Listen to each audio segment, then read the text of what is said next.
Alright, ladies and gentlemen, we are back for more IndyCar Championship action. Today, we head to the Texas Oval track for the doubleheader scheduled today.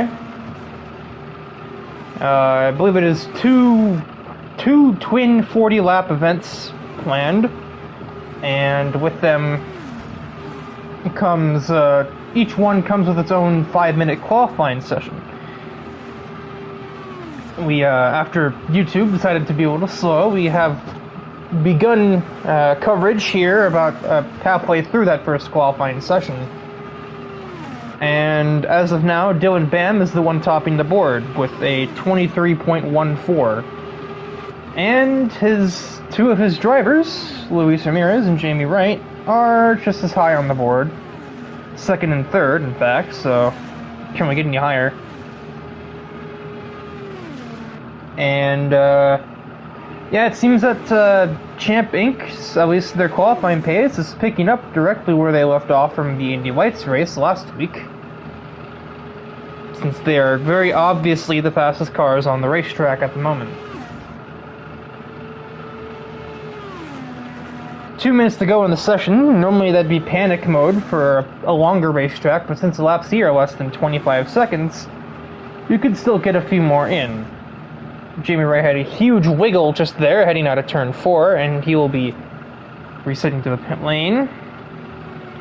Andrew Davis finally manages to invade the Champ Racing domination, putting himself third on the board, literally tying with Jamie Wright, so I'm not really sure why he's getting third on the board, but here we are. AJ Knickel is fifth on the board, and he's getting a little bit of assistance from some cars up ahead. Drafting isn't nearly as pivotal here as it would be in other oval races of the season, simply because it's a shorter lap with not as many straightaways.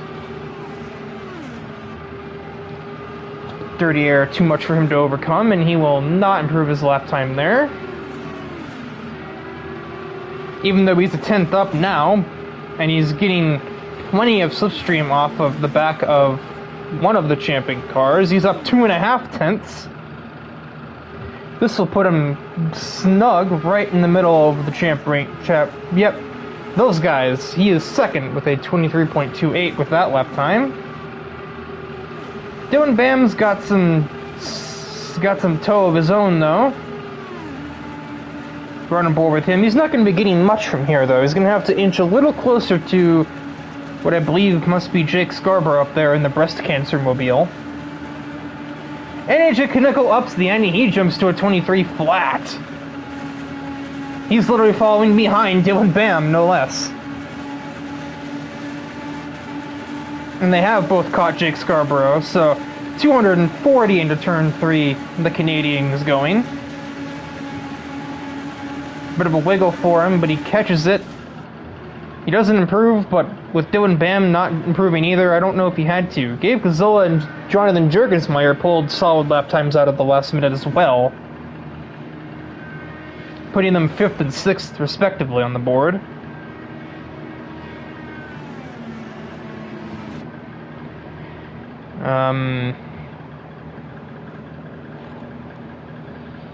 And the rapid qualifying session draws to a close. Some surprising drivers low on the grid here.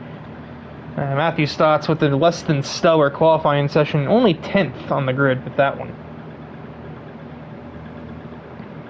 And same goes for Jake Scarborough, who was behind him in 11th. I believe one driver to look at here, Thomas Taylor, is on a temporary deal with FFR, I think it is? No, that's in NASCAR. Oh, this is JSR. He's running with here in the 19 oval-only racer here.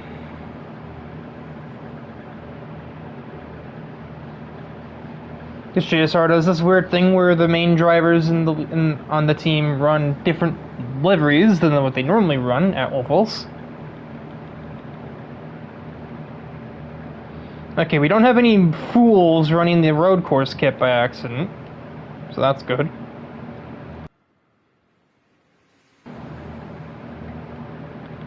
But, yeah, the run down to the grid, if I can even get it in time. AJ Knickel takes pole over Dylan Bam, a rare defeat in qualifying for him. His teammate, Luis Ramirez, is in third, followed by Gabe Gazzola, Jonathan Jurgensmeyer, Andrew Davis, Jamie Wright, Matthew Daly, Julian Lozano, Matthew Stotts, Jake Scarborough, Thomas Taylor, Fidel Fabian, Sean Cassane, DeJuan McMurray, and Deshaun Davidson, who I believe are... McMurray, oh, they're both rookies, but I think this might be Davidson's first start of the season.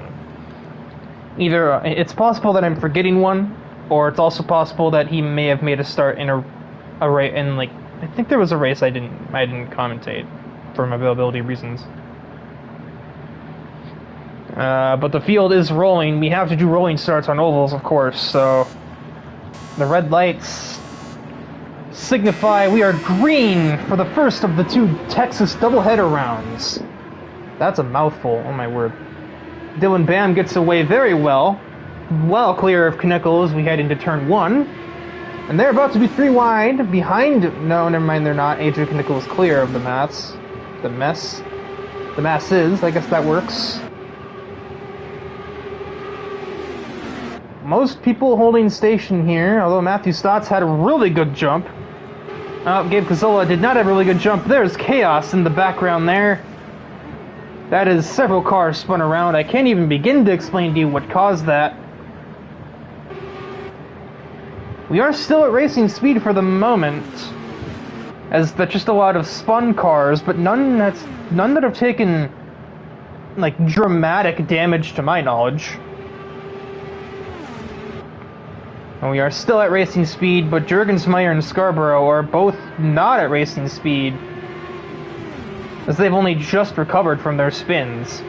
It's going to really throw a spanner in the works, and that's going to give, that is giving Ramirez a chance to get ahead of Knickel, so make that a Verizon 1-2. Matthew Stotts has now snuck his way into 4th place, picking his way through the sheer anarchy here at the start at Texas.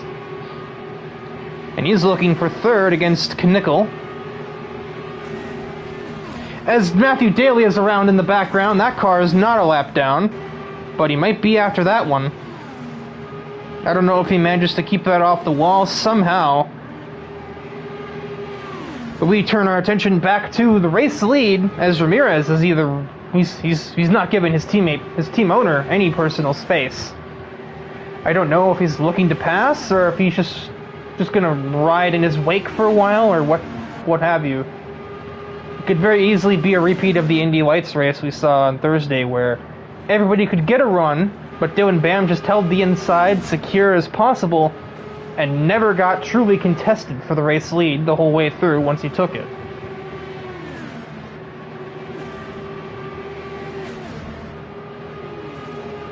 We kind of got couples racing here. We got Ramirez and Bam running like wing to wing here. Matthew Stotts and AJ Knickel are very close together.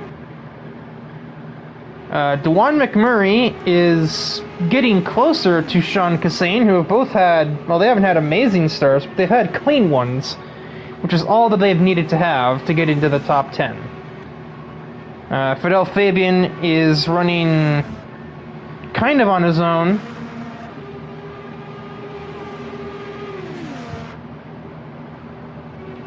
Oh, no, he's not. He's just been overtaken by Jamie Wright. I thought that was a different car there.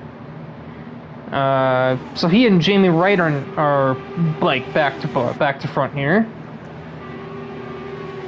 And Sean Davidson and Gabe Gazzola are sort of near each other. While I was analyzing that, Matthew Stotts has taken 3rd place away from Knickel. It's likely that they're working together in an effort to catch up to the lead two, but they just have way more speed right now. And they put Matthew Daly a lap down.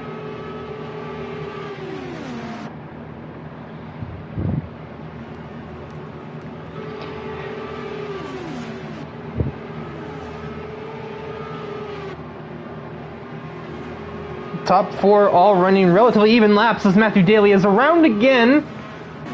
He's going to spin up into the outside wall, which at least means he won't be in the way of the other cars as they pass through. Clearly something went wrong with the setup adjustments for him there, because that's twice now in just a handful of laps that his car has just gone absolutely head over tea kettle.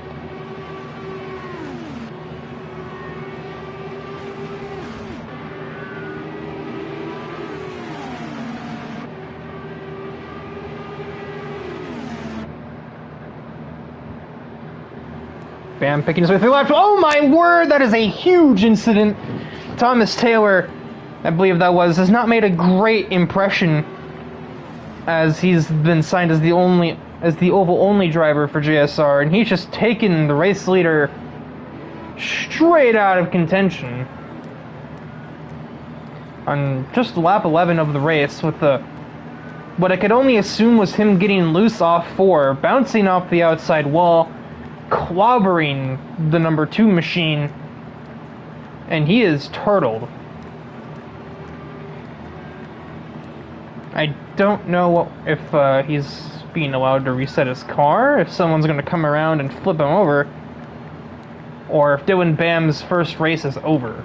Because it's a doubleheader, so even if you get taken out of the first race, you can come back for the second round.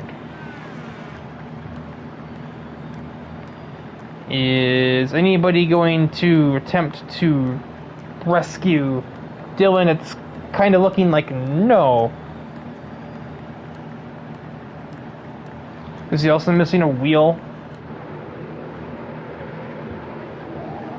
I can't tell, the HUD's in the way. But he's not making an effort to flip his car back over. Yeah, chase cam. I was just trying to see if it was...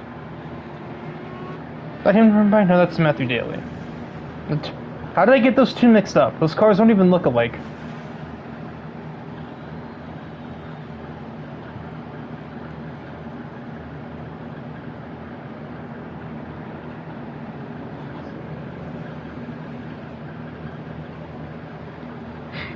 Dylan Bam remains there, still pondering what just happened. Somebody has finally arrived to protect him. It is Matthew Daly finally gets the man back on all 4 wheels.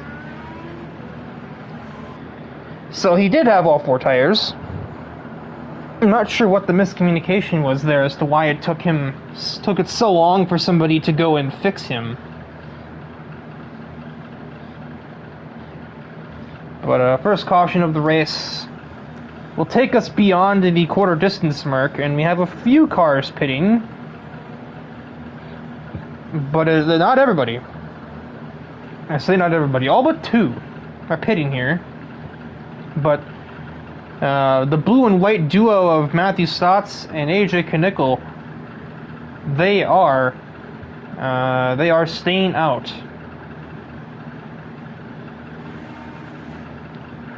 What the heck?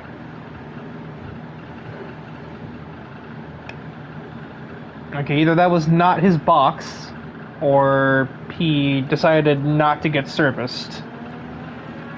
Well, he didn't really stop.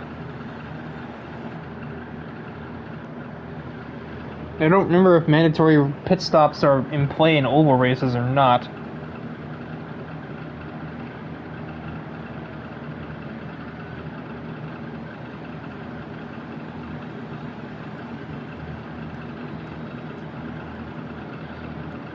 Currently checking the race check-in. That sounds so redundant.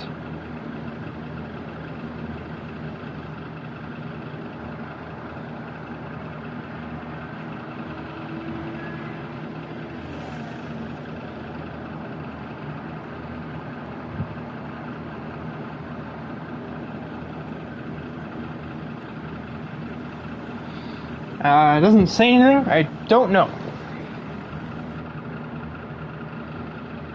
But Matthew Stotts, we cannot go green this time. Dylan Bam is still in the pits. He might be there for a while. Somebody is retired from this event. It would be... I don't know. I thought I knew who it was for a second, but then I saw their name on the leaderboard, so it's not them. But I could just kind of probably look at Dylan... Oh, it is Joaquin Lozano who is out of the race. Curious, I don't remember anything happening to him.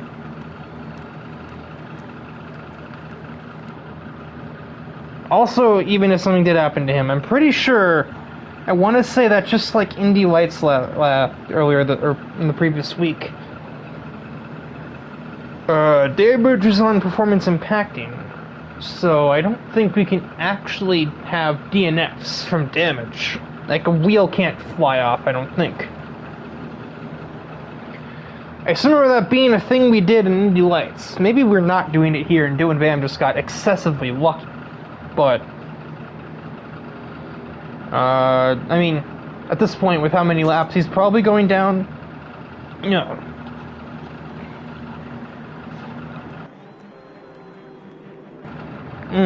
That was weird. With how many laps DIVEBOMB is going down here, he's probably not out, but he is definitely down. Laps down. It's like James Bond. I am down. Laps down. He's gonna go more than one down by the looks of it. Or he's gonna go several. How many down will he go? He's on lap 12. He would technically cross to 13 when he leaves the pits. He's gonna be 3 laps down. Oh, never mind. He's gonna barely get moving before that happens. Oh, he might not. We're going green without him here from Texas. And he's not going to cross the line in time. Everybody else is going to get back ahead of him. So DIVEBOMB will be 3 laps down as we go green again. But, I mean, again, you have to kind of keep that mentality. Huh? Oh, there's been destruction back here. Taylor again, Matthew Daly again, Gabe Godzilla. 3 cars caught up in an incident that was just completely off screen. All of them with broken wings. One or the other, but none of them with missing wheels or anything, which just kind of gives more credence to the possibility that that is turned off. There's a wing plate flying there.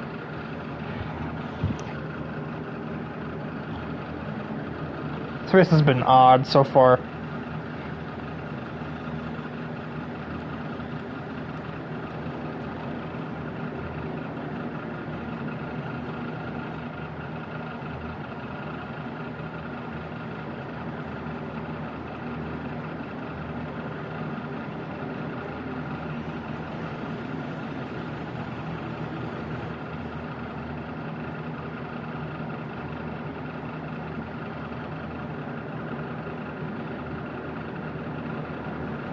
And see if anybody looks to pit this time.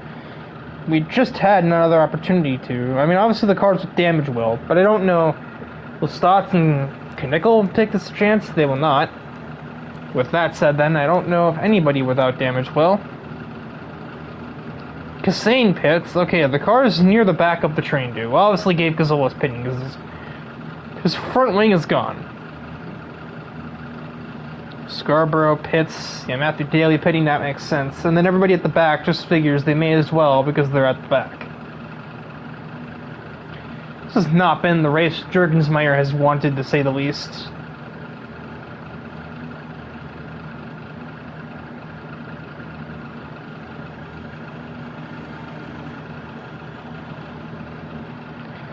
He is running in the very back of the of the order right now. And he's been pretty close. I think he's like second or third in points. So, then again, what I understand to be the points leader, Travis Van Oostendorp, is not here today. And there's a lot of damage on that 7 car over there. And I believe that would be...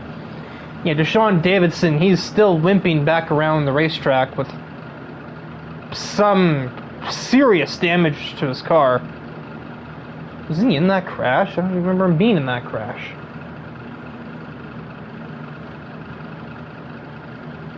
This must have been something separate. Because that crash was, to my knowledge, Taylor, Daly, Cazzola. He's about to limp his way to the pit lane. He's just a few hundred yards away now, I would say.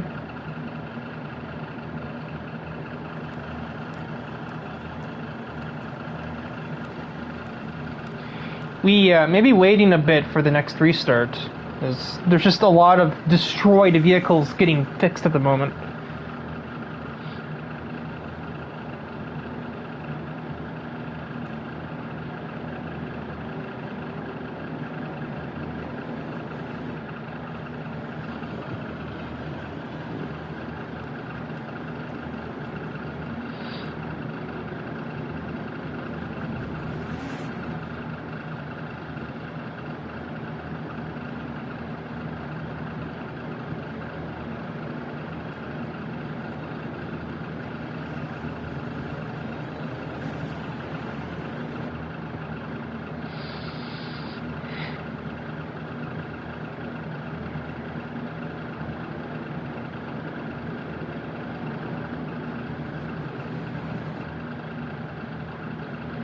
Yeah, we won't be green this time, I can assure you that. There's still like 3 cars in the pit lane. Oh dear lord. Oh, we don't even need to be under racing conditions to have a crash. I don't really know what just happened there. I saw AJ Knickel sneak into shot, turn himself around, and break his wing off on something. I don't really know what, but I do know that his car is destroyed. What is going on? What is Verstappening? I think that was some classic Luis Ramirez latency there. And so AJ's missing at least half, if not all, of his front wing. Ramirez just did the hokey pokey and turned himself around. And he's also missing his front wing.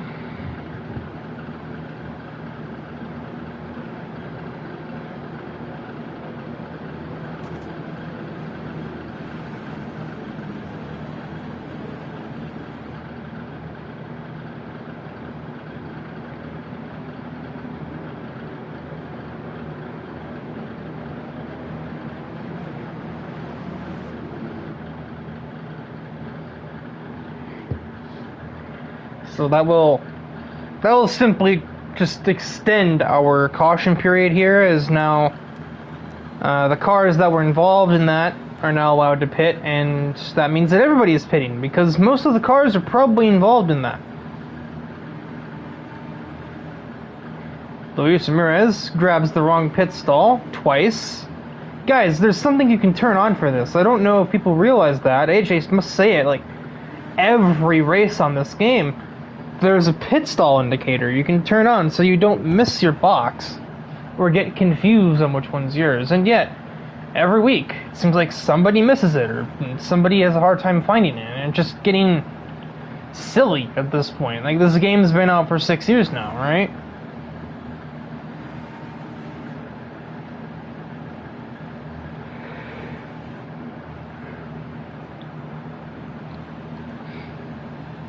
And now, now following that shakeup, Sean Kassane is the race leader over Jake Scarborough and then Matthew Stotts, who was the leader before.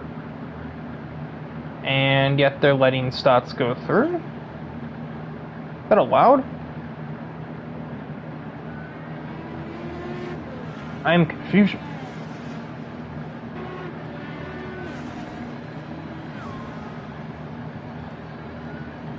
Now drivers are unlapping themselves. This has definitely been a race of all time. I have just genuinely been confused for much of this race. So apparently Kassane and Scarborough are just not allowed to be there. Oh, we're resetting the grid, that's why. So even though they had the best pit stops ever and got to the front, they did it on a... Yeah, that makes sense. They did it on a pit stop that should never have happened.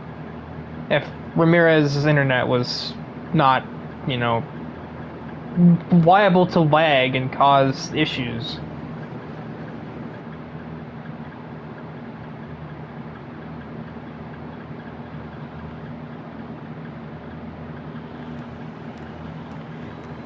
We might be going green here. Davidson is currently strolling down pit road. And no, we're not green.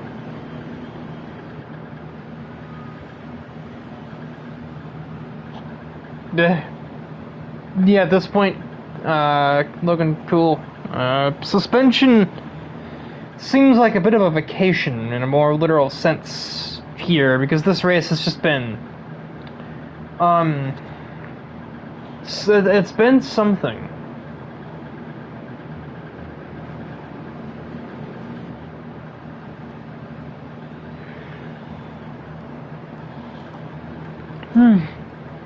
You've spent at least 9 of the last 10 laps under caution. Because we had our first caution on like lap 11. The caution procedures took us through to lap 14. We went green on lap 14, instantly crashed in turn 2, and have been under caution ever since. And now, just maybe, we might get to have some racing here. Who honestly knows?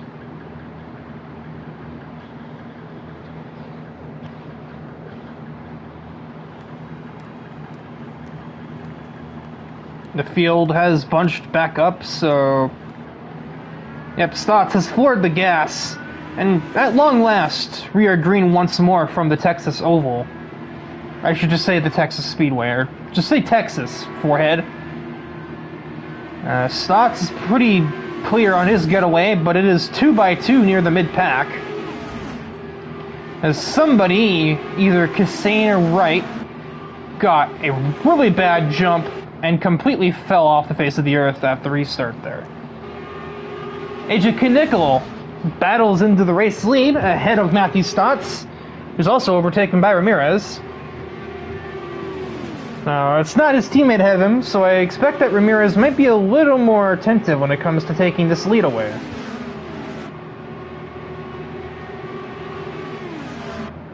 Attentive, intentive, words. Oh, that second pack has rejoined with the first one. Somebody just found the wall there. I believe that was DeJuan McMurray. And we're under another caution. For reasons I can't honestly discern. I just see, common denominator with no front wing. And Jurgensmeyer with no front wing again, and Andrew Davis is taking somebody's front wing with him.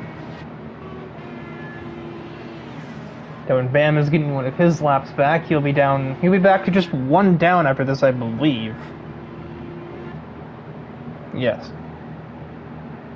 So that green flag run was 2 laps, just long enough for AJ Knickel to take the lead away.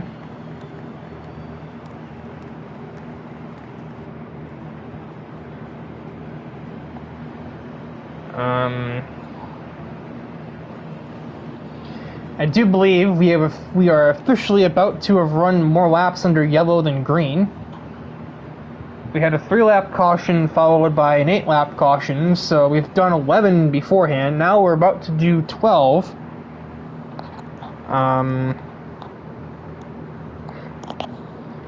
Yeah, no, by the end of this caution, unless we speed run this, we'll have done 28 laps, and 14 of them will have been under caution. Not great. We basically had a caution within a caution, considering one of those cautions should not have been a caution. But it happened a crash happened under caution, which extended the caution. That... I'm already losing it. We're not even a third of the way done here, because when you think about it, there's a whole other race after this. We're only 2/3 of the way through the first one. We still got to finish this one, eventually. And then we have another qualifying session, which might be a pre-qualifying session, as Travis Van Oostendorp might be here in time, especially with the way things have been trending thus far. And then an actual qualifying session. Caution. I think I said 6 times in that one statement. We had a caution within a caution because one of the cautions should never have been a caution, but it happened under caution, therefore extending the caution period.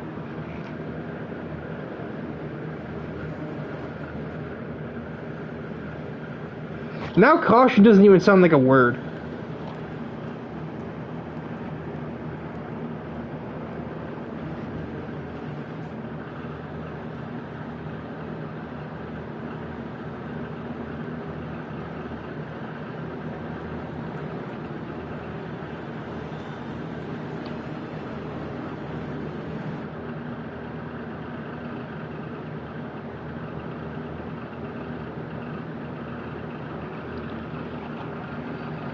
Jurgensmeyer, or there's somebody that's not with the pack right now.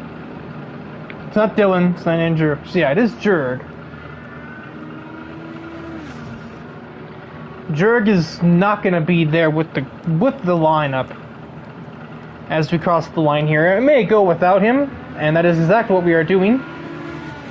So lap 28, we are past the 2/3 distance mark as we go green for the 4th time here from Texas. Luis Ramirez was right on top of that restart procedure. And he's going to put some pressure on the Canadian as we head towards turn 3 here. To the outside goes the 12, but his run is probably going to stall out pretty quickly up there, as it so often does. We saw it happen plenty of times in Indy Lights, but he has the run off the corner. So we have another chance. Oh no, Matthew Stotts hooked the apron down there. That is a brutal crash. Kazilla spins in avoidance. Stotts' car doesn't look that badly damaged, all things considered, but I'm sure it is damaged. And guess what, ladies and gentlemen? Another caution. Can we just make this a one-header? I don't know if we've earned the right to run the second race. We're not driving like we earned a second race.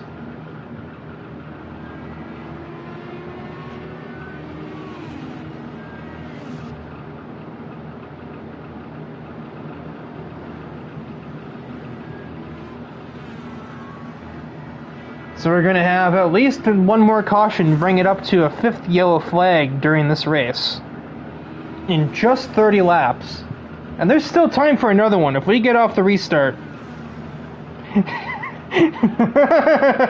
Single header.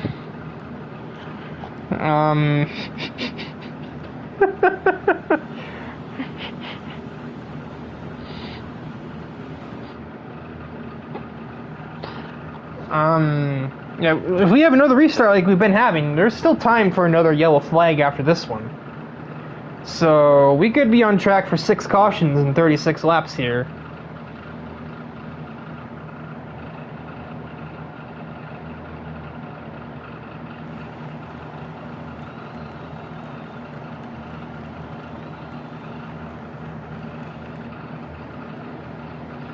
Only 2 cars? No, more than that.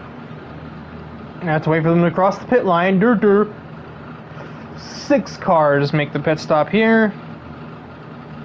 I mean, in general, if you're at the back, you might as well make a pit stop. What are you going to do? Lose positions when you're in the back?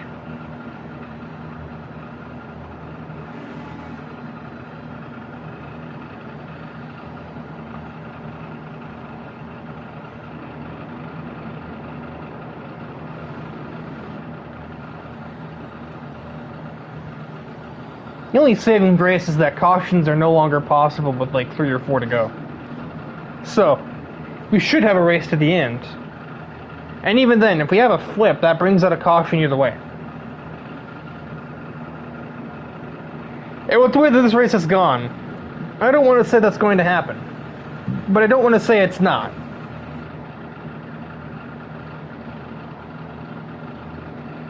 Just noticed there's been a second DNF from the race.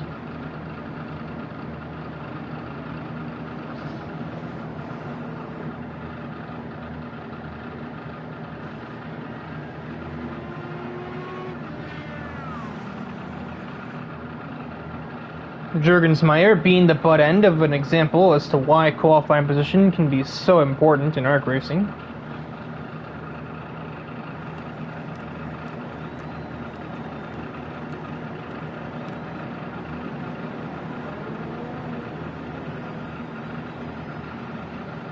As he started this race near-ish the middle back, like mid to back part of the field.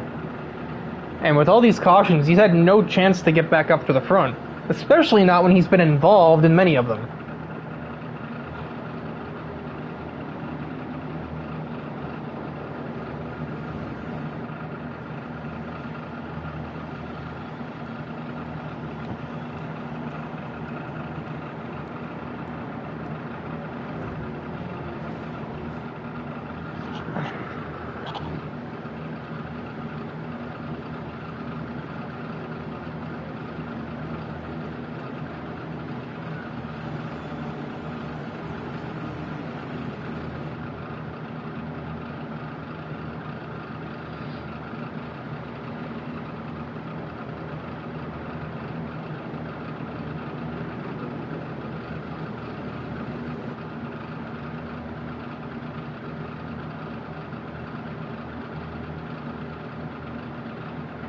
Alright. We're about to go green for the sixth time today. AJ Forzet almost misses a shift because he spun the tires. We are green for, hopefully, the final time until the checkered flag here from Texas. This time, both Kassane and Ramirez get good restarts. AJ Knickel has some pressure. That's an understatement, I would say. Kassane really didn't have the greatest qualifying, so he's making good on basically just pit stop stuff to get him to where he's at. Jake Scarborough is also in the mix. He had a pretty mediocre qualifying as well. The chaos ensues in the mid to back part of the field. Almost 4 wide on exit there. They are still 3. And Dylan Bam just trying to get out of here. Sean Kassane is on the outside. He has Ramirez for assistance. But Jake Scarborough is going to pull up on the inside lane and possibly try and help AJ. No, he's going to actually back out of that. That or his momentum is just going to dissipate. McMurray into 4th place. Somebody just tagged the wall very hard. I couldn't really tell who it was. And the camera panned away. Oh, AJ Knickel slid up into Ramirez's lagging vehicle. He makes a quick 360, but his race is probably ruined from that one. Well, that's only a singular car incident, all things considered, so... Oh, I saw that. You don't fool me, I know somebody's spinning.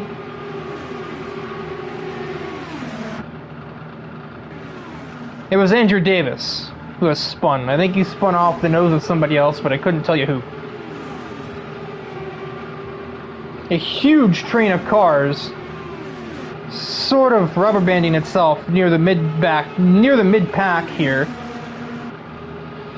But with coming to 3 laps to go, I had to do some math in my head. I don't know why that took me so long. Ramirez versus Kassane versus Dewan McMurray. A rookie driver with a pretty solid chance to take a victory if he doesn't, if he plays his cards right here.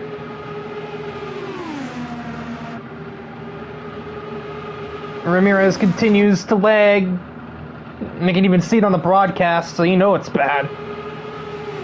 2 to go. And Kassane's just happy to be ahead of Ramirez at the moment. That's the biggest roadblock you can ask for. It's just that lag basically makes this car 3.5 lanes wide. Somebody else is retired from the race. It would be Andrew Davis. White flag is in the air. We've gotten some racing. Ramirez down the inside of Kassane into 1. pushes Kassane all the way up the track. More latency occurs. I don't know if this man can be over racing with that. And McMurray is just gonna kind of exist as Ramirez will, on the racetrack, take the victory in the first of the 2 Texas doubleheader rounds. Juan McMurray with 2nd place. And considering how bad the leg has been for the 12 car this evening, and how many incidents that caused, might later be counted as a race win. When, you know...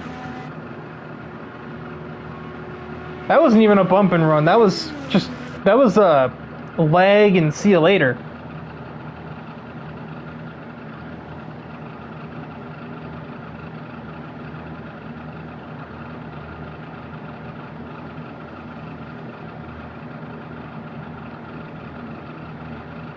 Leighton, see you later.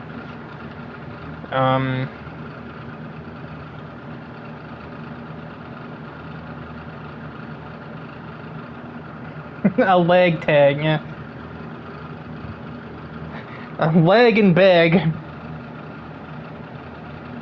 And Matthew Stotts will end up in the top 3 despite a spin about midway through the race.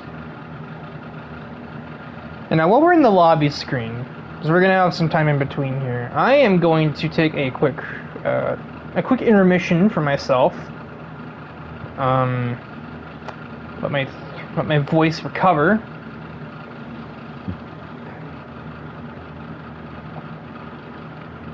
Excuse me. It's all lobby procedure and stuff. Should be back in time. I wonder... I don't know if I'll have time for it, though, because I don't think Travis has arrived.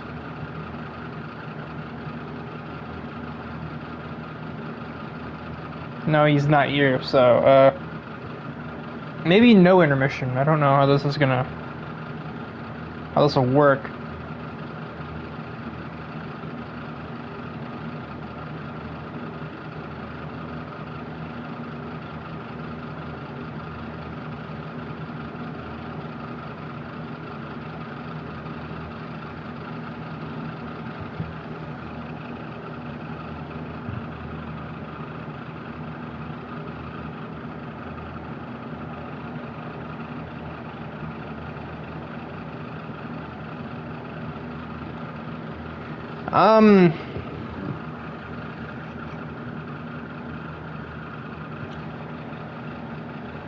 As I mean, like, basically, what I thought was going on is I think Ramirez just he's either been asked to leave, or he's been asked to go reset his internet and see if we can salvage a little bit of connection out of him. Because in a race like this, you don't need the high latency. That's just going to cause, well, what we have literally just seen.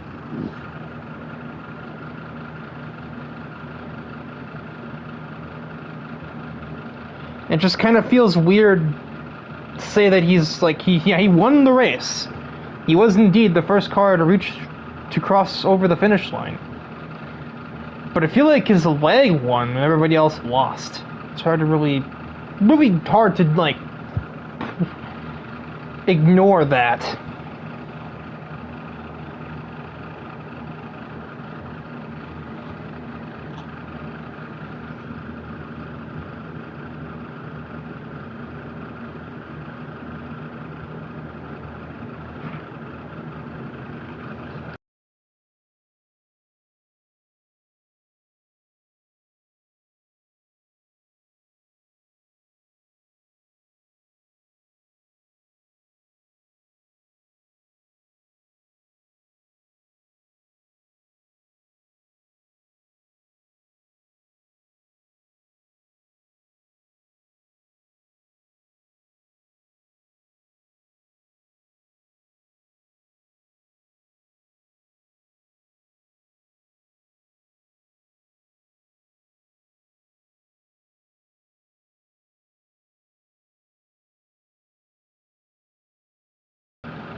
So yeah, apparently Ramirez is just not even rejoining. So he's won the first race of the doubleheader, but he's not even able to participate in the second half.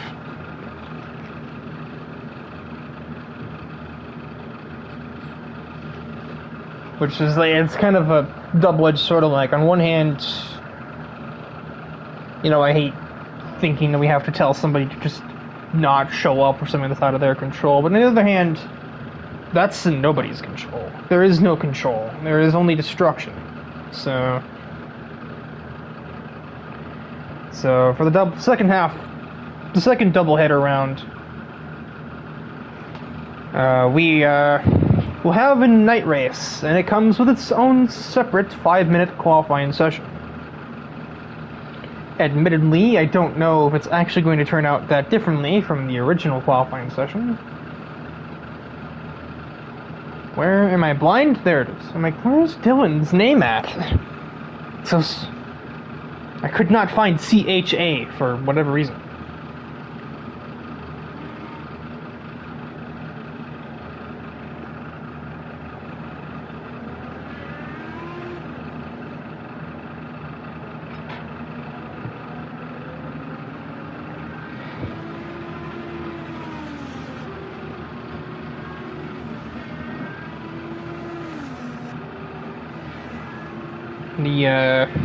The nighttime is going to make it a little more awkward to see what's going on, especially before the lights kick on.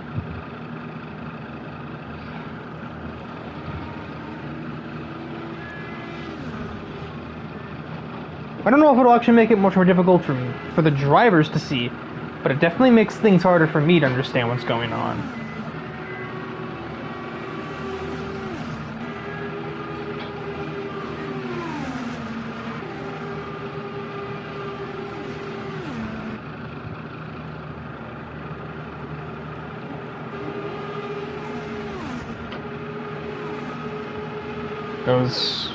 Those laps are not really representative, actually, because that's not the speed lap. That lap might be. Those laps might be. I don't know. At least close enough to it.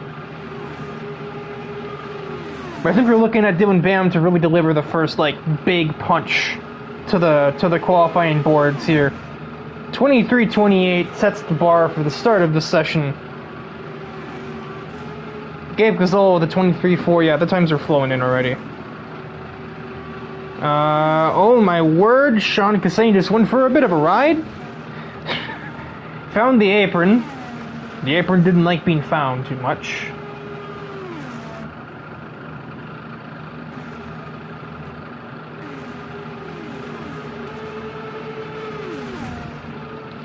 So you're saying is that it will, in fact, be easier for them to see than for me.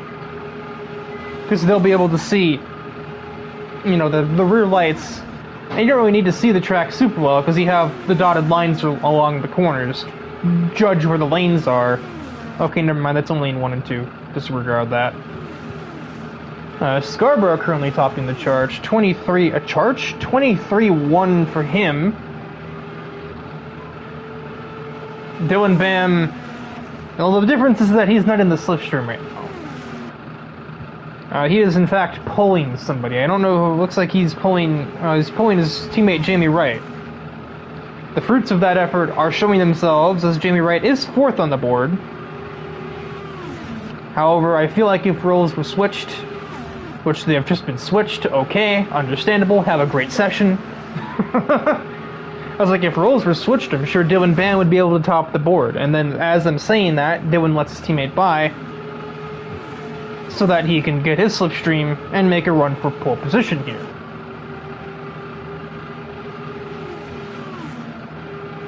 Another crash. Couldn't identify that car because of the evening lighting. It's that annoying kind of sunset time span in this game, where it's still very dark. And especially when we're at a track like Texas with grandstands and all of the stuff around the outside of the racetrack, making a lot of shadows that cover the racing surface.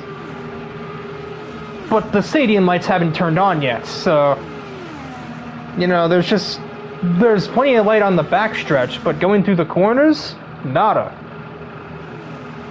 As he's up a decent amount, it should at least put him back on the front row, as he was usurped by Andrew Davis. But he'll be taking that back, and there's a crash up ahead. Jamie Wright, I believe, spun. I don't know if there was anything else that caused that. because there is a stricken car on the bottom who has just returned to the pits. Kassane, oh my, that's a ride! He is not having a great session right now. I mean, he's in 7th, but his car is really putting up some resistance. Scarborough, why are you going out? Gazella finds no improvement. Fidel finds no improvement. AJ Nickel is heading out of the last turn. He's not had the same slipstream benefits he got in the first qualifying session. He starts 7th. So, I was wrong. The second qualifying session can and will look very different from the first one.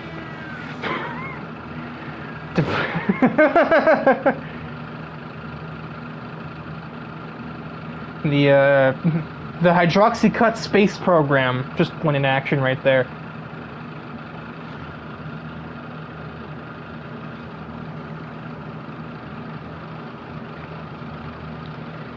And same deal. You know, same song and dance, same stuff, different time of day. And the qualifying session does look pretty different as Jake Scarborough grabs pole over Dylan Bam. He'll start on outside pole in both rounds. Andrew Davis, Jonathan Jurgensmeyer, who would more than love to make up for the stinker that was the first half of this weekend for him. Jamie Wright, Gabe Cazzola, AJ Knickel, Sean Kassane, Matthew Stotts, Matthew Daly, Matthew on row 5, Fidel Fabian, Julian Lozano, so teammates on row 6, Thomas Taylor, DeJuan McMurray, and Deshaun Davidson starts in P last.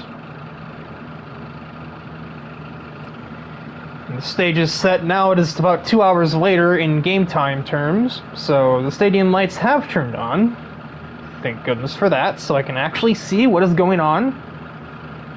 I can't commentate what I can't see.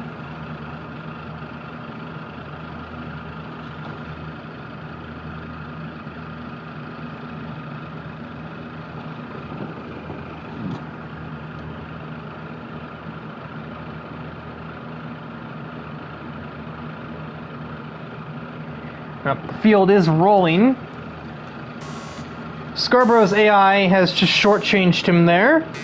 That is why we don't do rolling starts anywhere other than ovals, where we absolutely need to do them. Because Jake Scarborough basically just started 4th place from the pole position. That is just pathetic right there, game. And he's only going to lose more places because his AI let off the gas right when the green lights flew.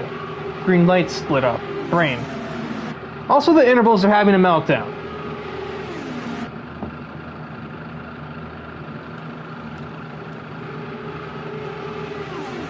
Up, Gabe Cazzola gives the wall a big smooch.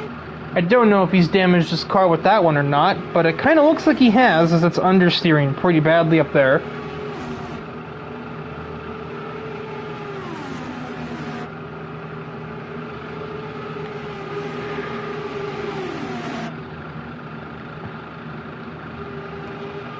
Andrew Davis finds the wall.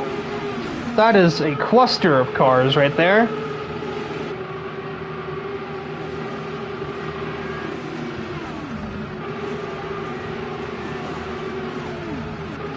You've gotten pretty cleanly through the first handful of, or couple of laps here. All things considered, considering we saw what the last race was.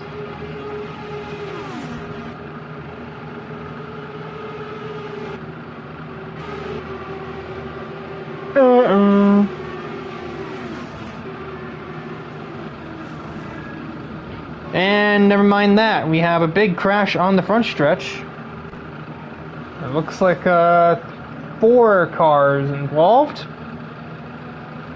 Fabian, Kassane, McMurray, and Davis all caught up in this incident. I'm not really sure what happened.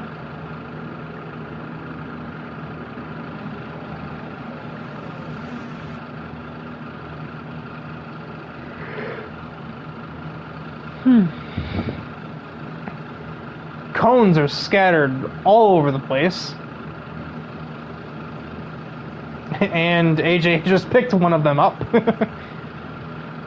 He literally said, I'll be taking that.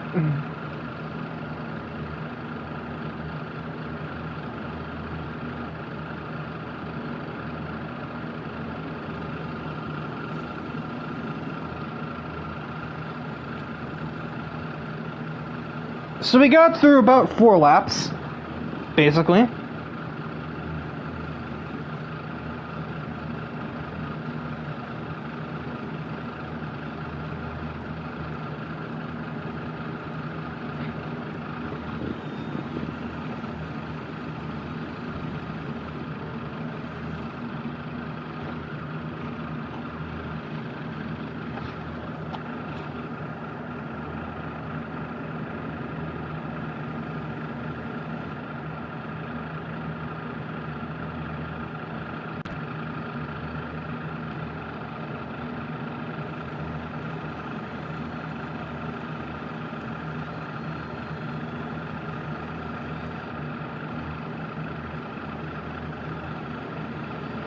Only 5 cars pitting. I guess we were pretty early in the race, but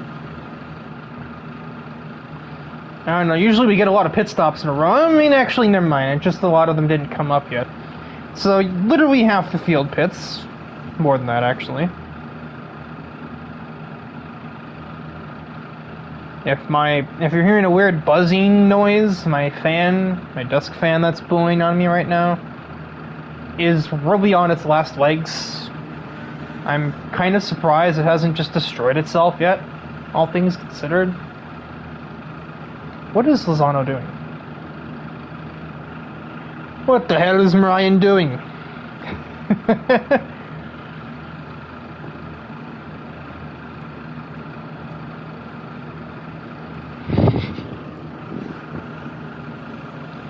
Bonus points in the chat if anybody knows that reference. I mean, most people probably will.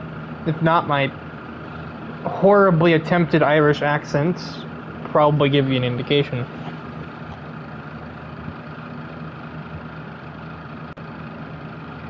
Unfortunately, we still got 3 cars in the pits, so we'll have to wait yet another lap to go green here. 3 in the pits, and there's a 4th one that's only on the backstretch.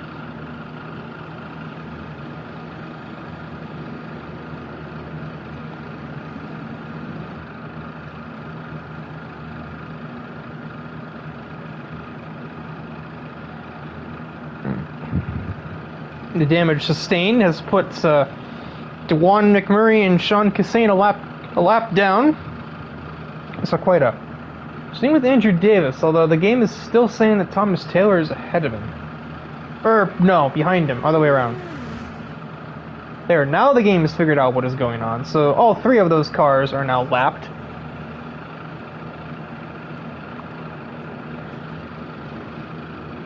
So even though the crash collected Fidel, he must have gotten off pretty easily there. Context. He got through on... Wow, he was lucky.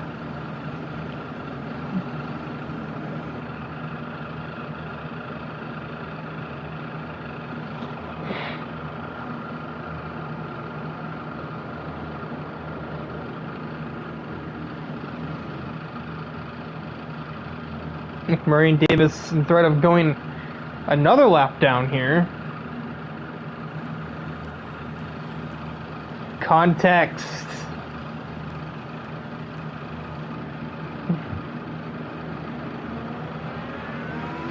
Oh, we are green. I was looking out my window and I suddenly hear race cars. That was slightly jarring. So we are green once more from Texas. I see a car on the apron. I see a car spinning. That is Jamie Wright. He is going to slide. Lozano is also around. The 2 yellow cars have had disaster. There is no context, only pack racing is the context.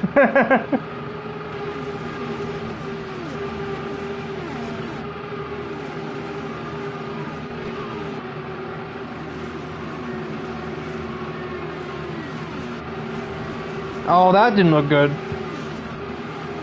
I don't know what went on there, but somebody bounced off the wall up there. I don't know what went on there, but describes what went on there. Good job, Riker.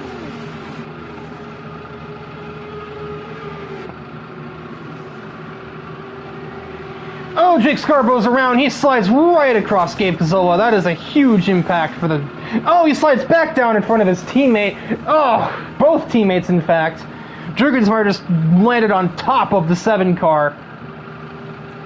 And that is a caution if ever I saw one. Jake Scarborough literally just played Burnout 3. He just got like 4 after-touch takedowns right there. His boost bar is still full. Fatality! Yeah, no kidding. Who did Jake Scarborough not collect with that spin? Bro is collecting opponents like you collect Pokemon. Death! Well said, Cameron Lopes. Or Lopez. Ooh, and that's an S, Riker.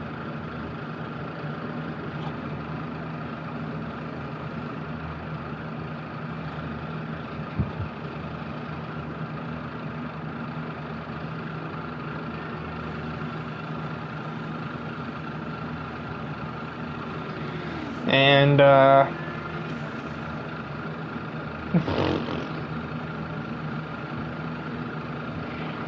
oh no, I'm gonna go ahead and not tell Jake that one. Ironically, Jake was at the race that happened at in real life. That was his first IndyCar race he ever watched in person.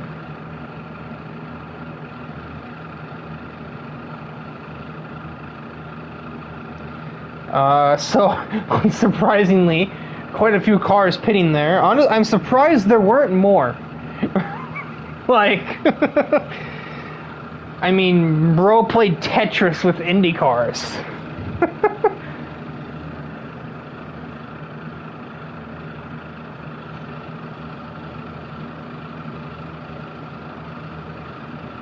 .44R cars are the Ganassi cars, I think.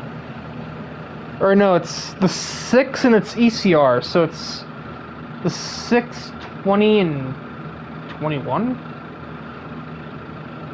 I should know this crap. Like, you'd think by now, we're 12 rounds into the season, I should know who the 44R cars are. I don't... And the 6s, yeah.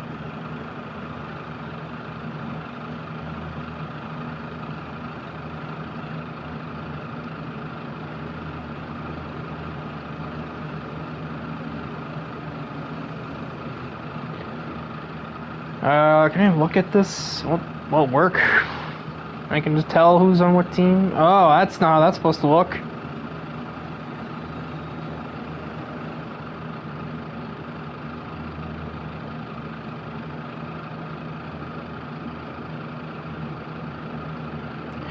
Yeah, so obviously AJ is, Matthew Daly is, he's in the 20 here.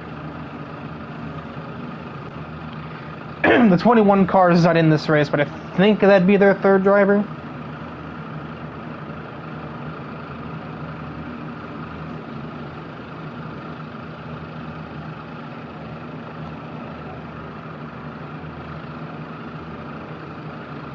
Yeah, we've had a retirement from the race.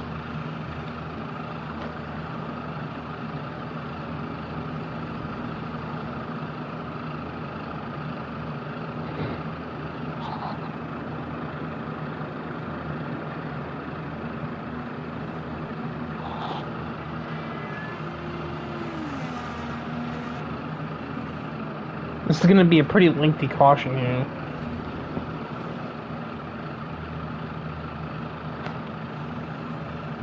You still got 4 cars on pit road.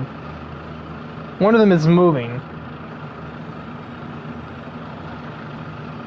So Gabe is released.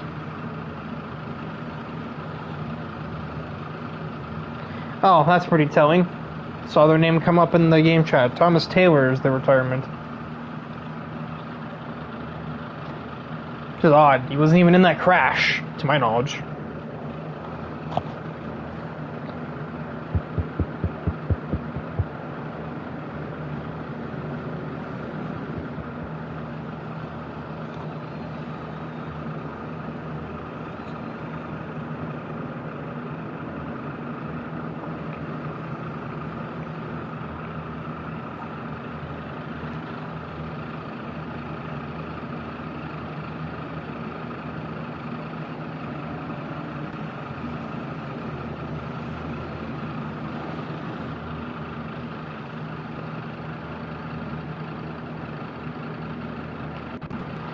Jurgensmeyer is still in the pits. He's just had a week to forget here at Texas. It's just problem after problem compounding itself upon him.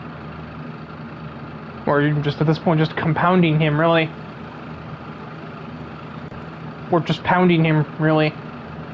And we are green once more from Texas. I've said that so much. An interesting defensive move from Lozano, who had a really bad restart. Now looks like it's knocked Jamie Wright's wing clean off. So that is not going to be popular later.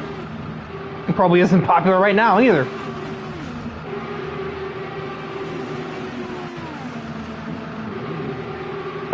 Oh, excuse me, I didn't get to the mic in time for that one. Oh, we got a little bit of action in the mid-pack here that's kind of scary.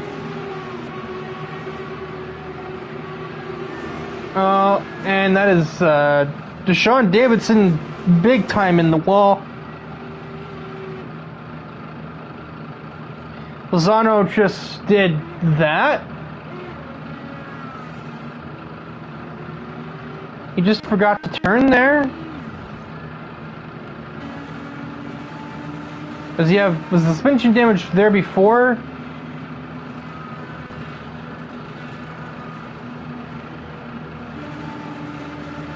Well, we're green in spite of everything that has gone on, so we're going to actually complete 2 straight laps. We're right on board with AJ Knickel as he attempts to make some inroads on the leader, Dylan Bam. The stricken Julian Lozano is ahead, and he will not at least get in the 2 main leaders' way, although he'll slow Dylan Bam a pretty good bit down, allowing the Canadian to close right up to him. Suddenly the field got very spread out.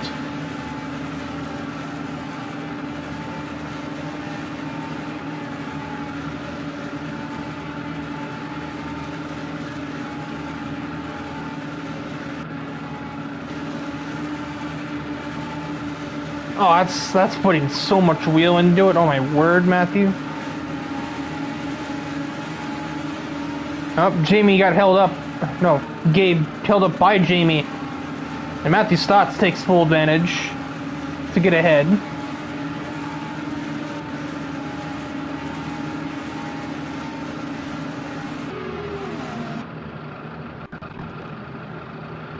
Whoa! I think Matthew Stotts is just disconnected from the race. Certainly ain't me, because everybody else is moving. That is just unfortunate timing, as he was, he was making places up. He was getting through the field as we were finally having a green flag run. I forgot what those were like. I thought we were slowing down there, but Dylan Bam had to actually get out of the gas to avoid crashing. Oh wait, no, never mind. We are under caution for something. Why caution? Was it just a delayed call? Julian Lozano is spinning again. Fidel Fabian is spinning again. I think he might have spun because he was reacting to whatever Julian Lozano was doing. So if we weren't under caution before, we definitely were after that malarkey. So, 62 laps completed today, and this is our 9th caution, I believe. So we've had on average one every 7 laps.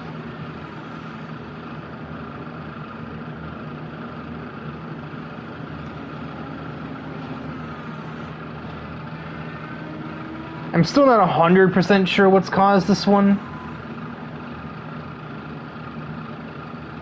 Somebody else is DNF'd. That would be Dewan McMurray.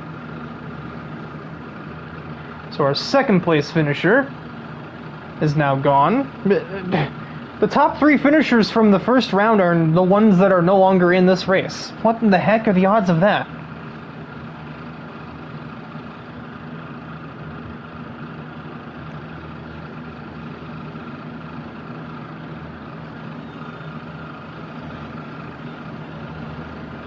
Well, I guess that means I won't be doing any podium interviews for round 1. I was thinking that I was going to do basically 6 podium interviews, one up to anyway. I mean, I guess it could just be only 3, but what were the chances it was the exact same podium?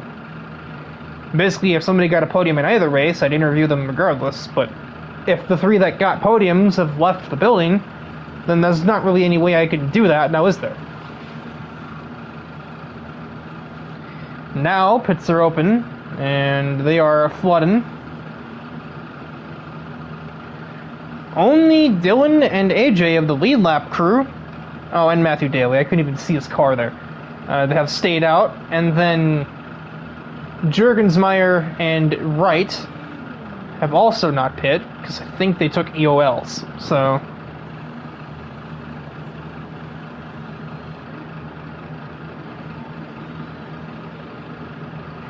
At the very least, Jamie did. Actually, no, he would have pit beforehand, because he was clobbered on lap 1, and that's why he's back here in the first place, so I don't know what I'm talking about. He shouldn't be getting an EOL unless I missed to make a pit stop. And I'm pretty sure Jurg isn't either. I don't really know what's going on. This race has been a blur for me. It's been hard for me to figure out what's going on for most of it. Caution procedures and everything are already can be a kind of a puzzling time, but then when I'm not actually hearing them being preceded because I'm not in the game chat, it's all the more confusing.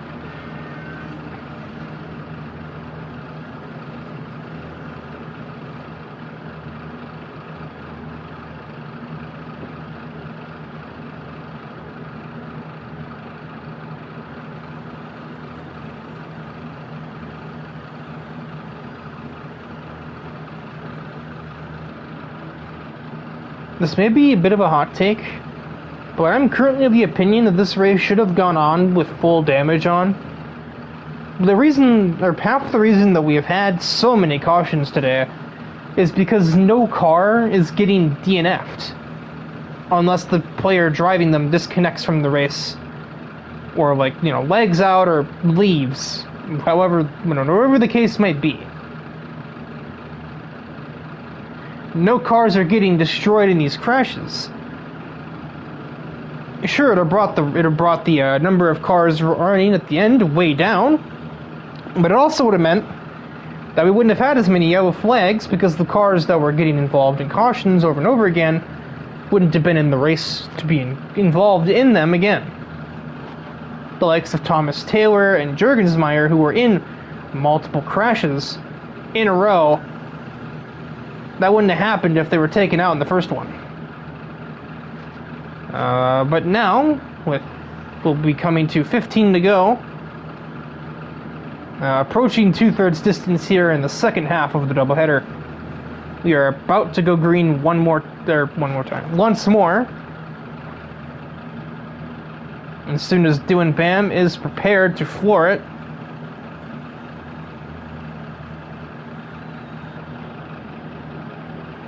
And here we go, once more from Texas. A huge jump for DIVEBOMB. And a good restart for Gabe Cazzola will put him alongside Matthew Daly into 1.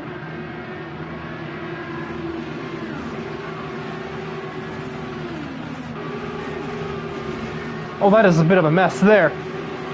3 wide down the back straightaway. I think Fidel just backed out of it.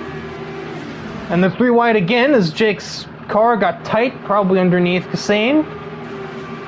He loses 2 places in that endeavor. He may lose a 3rd as Davidson goes down the inside. Scarborough's got something wrong with his car or something. He's up in the wall. He's lost all of the positions.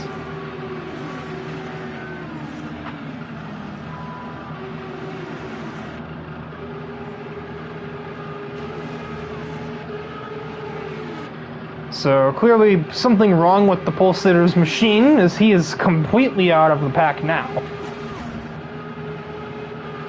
And we've suddenly got a pretty spread out field here.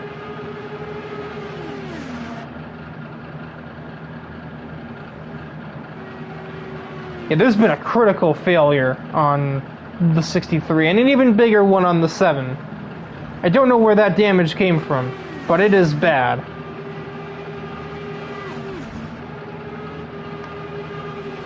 as we shall ride in the cockpit view of AJ Knickel, as he is still sizing up Dylan Bam, and now that we might have a bit of a green flag run on our hands, he can maybe work on a strategy for overtaking. I don't know. With some luck, we'll be green for more than 2 minutes this time. Maybe even go green to the end.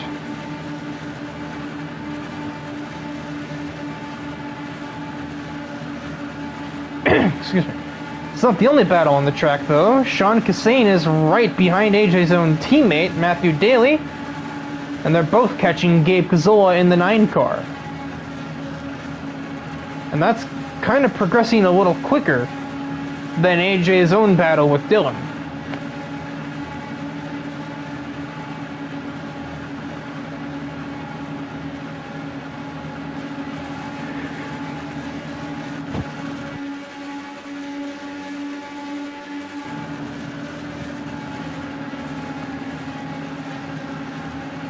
Matthew Daly really cranking that wheel to try and hang with Gabe Cazzola.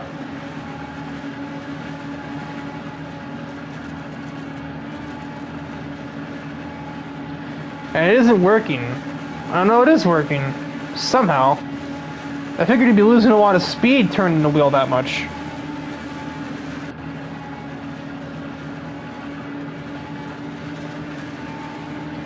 And we get even the shortest green frag. Yep. At least if I'm gonna mess those letters up, at least I added letters instead of taking them away. You get even the shortest green flag run, and we've already ticked down almost 10 laps. Less than 10 to go now.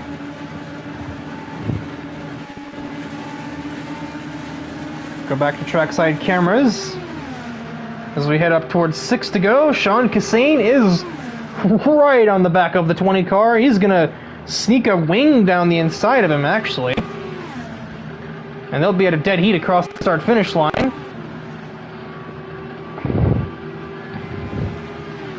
Both drivers have to scrub off quite a bit of speed to hold their lines.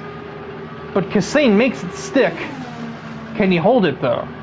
As Daly does sneak his own wing back down the inside, but he can't maintain that same momentum.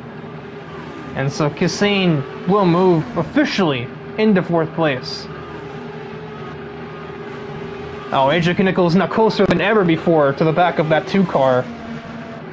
There's a lap car ahead. I don't know who it is. No, it is that guy, Jake Scarborough.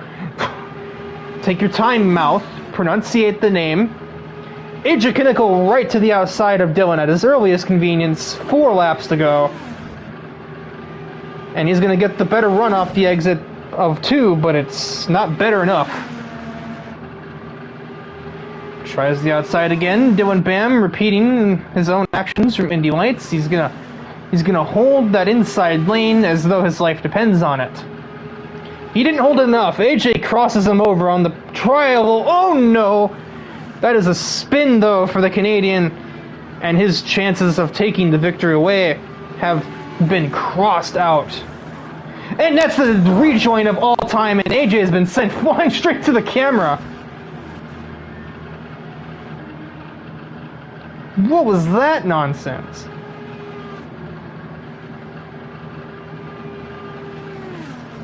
As, who's the unlucky fellow that's just stuck there now? What in God's name? What? Is the race considered over, or did Julian Lozano just do... What is Verstappening? I don't even know.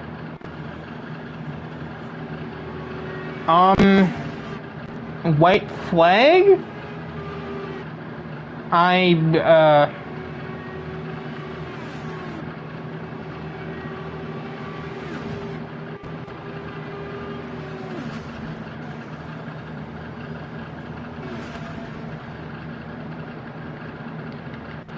So AJ Knickel is stuck upside down after that incident.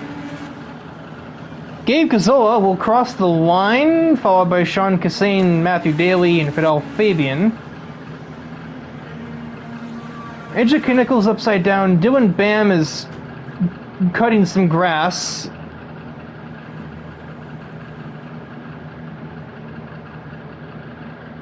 I'm... my brain hurts, ladies and gentlemen. My brain hurts. This race has been...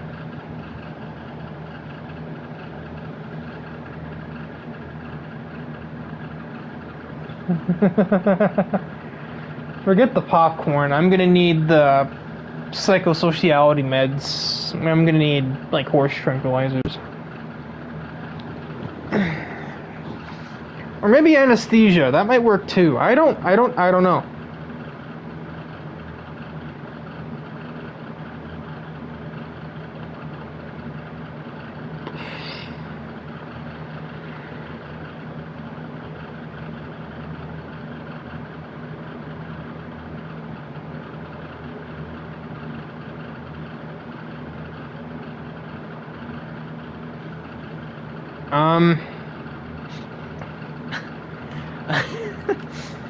Sean's joining. I don't know about Maddie. Okay, so the race wasn't just called early then? No. I won. Oh. I'm like so lost. This entire night has just been a complete Poor Dylan. understatement, honestly. I feel like I'm in the cool-down room right now. This ain't even a podium interview. This is me. No, it's not. We're just me and Sean are running down the race. Sean, I thought you were gonna get me there at the end. Dude, because so annoying. because they all wreck and I'm just trying to avoid the wreck on the backstretch, and then Jake kind of parks it in front of me trying to let me by. I saw that. Like, fuck. That's what killed you. Which I was like, I thought I was about to lose. How do I even do interview questions for this? Neither of you were even on the podium at the last lap. Or like with 10 to go. I was third. Oh. This whole race has just been a complete blur for me. Well, both races, honestly. Fifth. I was like fifth coming to like 3 to go, I think. And then AJ did something. He threw himself at the replay camera. And then I don't even know. I just don't even know. I don't even know. Dylan has been bent over tonight. No kidding. That's just my only way of putting it. With the way that I think we gotta put that on porn. I don't think we can put this on YouTube. I think that'll be considered unsafe content. Yeah. The way that Dylan just got absolutely censorship right there. And AJ throwing at the replay camera. Yeah, we had you or Sean dying in qualifying, Jake dying in the race.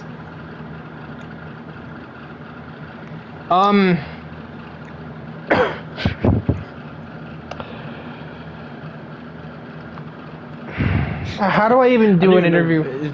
Probably I see if Maddie's gonna join. I don't know how to do interview questions for this. I can't think of anything because there was no strategy. It was just caution flags.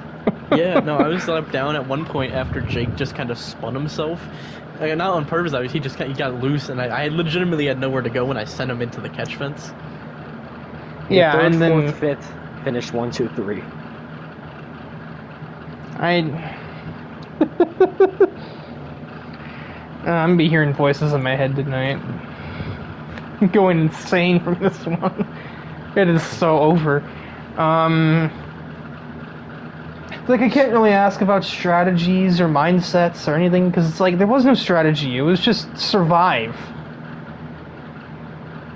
And, I mean, you two are the podium. Do you really care about the interviews that much? I don't really. I don't. If you want to, I could run you down the feeling of that last lap when I ran over a bunch of debris. I thought I was so worried I was going to get damaged. And then we just have 3 unexpected lean changes. Wow, yeah, I'm losing it over here. Lead changes in 3 laps. That would have been, at least that would have made sense. I would have at least been able to piece together, oh yeah, debris damages things, not whatever else happened to Knickel and bam. I think AJ and Dylan were just racing and AJ just sent it in a little too deep. But what happened to Dylan? I mean, like, I know why AJ crashed, but the rejoin was questionable, and then Dylan just got sent to Narnia. Yeah.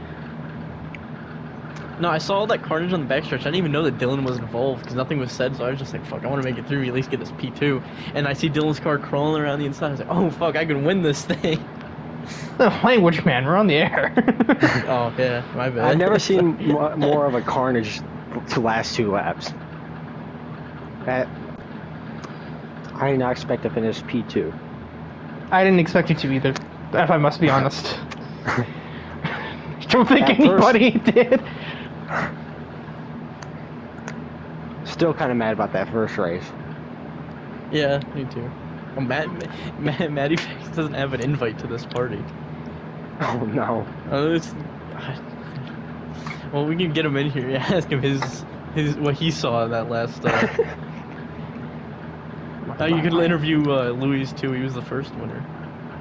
Yeah, I guess I can get that that like actual interview. I did say that in the race. I was planning to interview everybody who got a podium, but Stotts and McMurray have since left the building. I just realized I don't have Maddie friended, so.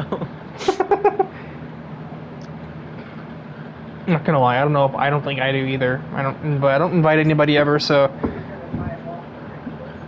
well, unexpected appearance from our race 1 winner, Luis Ramirez. I mean, I know the answer, but I'm gonna ask anyway because that's about all I can remember from the first race. Was the battle to the finish line with second place finisher here. I feel like I might be stirring a pot. I don't know. I mean, just kind of step by step of what those like the last like 3-lap battle was between him and you.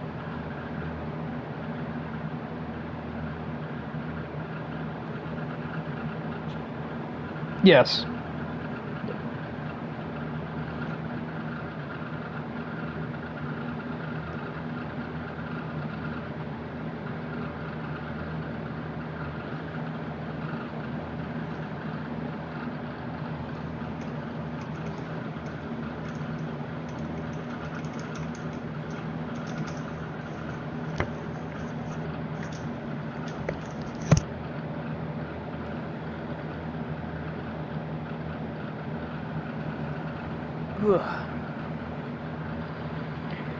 And obviously it just seemed that leg was probably entirely to blame there, as seems kind of common.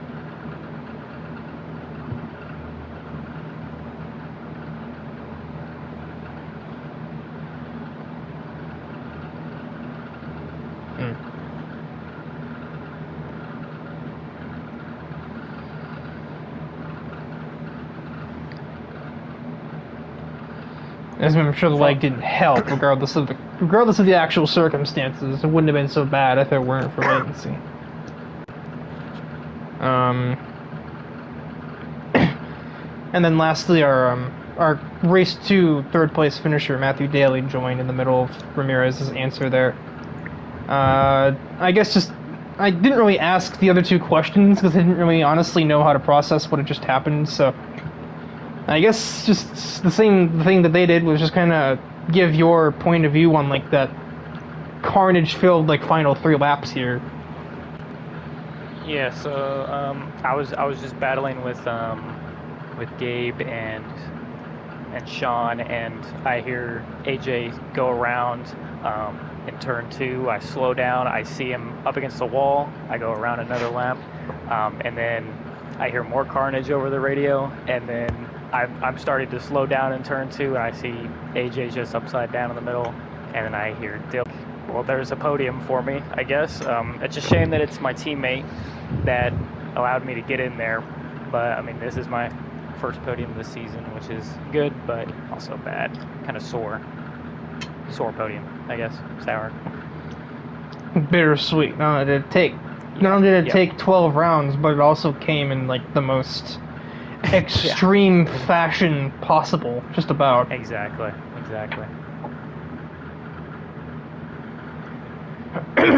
But yeah, I suppose unless any of you 3 have any additional commentary to make, I think that'll about wrap things up here. I've said my said my piece already. Yeah. Just all I have to say is carnage. Yeah. Carnage. Yep, that's the best word to describe everything. of these last two races, but don't particularly feel like I watched a Project Cars 2 race. I feel like I just watched like a live filming of that Twisted Metal television show. It's just like reminds me of my local quarter-mile track of those one nights where it's just a demo derby, you know. Wreckfest pub lobby. Exactly. Yeah. I've seen cleaner Wreckfest lobbies, to be honest. That aside, that will wrap things up for tonight's Texas doubleheader. There were certainly races. I don't even. I mean, it's been like 10 minutes, and I still don't really know how to fully process everything that's happened, but either way, a shout out to ARC's various sponsors, as usual. Shout out to DIVEBOMB, the title sponsor of ARC itself. They do a lot of promotional stuff on different social medias and different websites, writing articles, news posts on like Instagram and the like, and probably Twitter/X or whatever they're calling it now. I don't even have a Twitter. I don't keep up with it, so not my problem. But well, X, the DIVEBOMB is sort of my problem because it sponsors the league that I commentate. But you know what I mean. To SimLeague Pro, the website that ARC uses to organize the whole league as far as recruitment, scheduling, and stat tracking is concerned. And there's tons of other leagues you can find there across many different titles on different consoles. And, you know, NPC, if you're rich. If you're not like me. Then to the Burning Over podcast, the basically American racing themed podcast. They like to interview small-time oval racing and dirt track drivers. Think stuff like ARCA, Truck Series, that kind of realm. To James McAdam, who allows ARC to use his in-game screenshots and such for promotional purposes on Instagram and other social accounts run by AutoRacingConnected. And then finally to AJ Knickel Design, the design company, I guess, run by our own league owner, who does all the different graphics and overlays for the different posts that go on ARC's social accounts. But that will do it for the ARC Indycar Texas doubleheader. Excuse me. Thursday night will be the, I believe, I don't remember if it's the Porsche or if it's the Indy Lights finale. But because of the attendance to those two leagues, we have shortened their schedules to end this month. I believe it is Indy Lights first. If that is true, then that is the finale at Long Beach. If it is not, then I don't remember what the PC2 one is.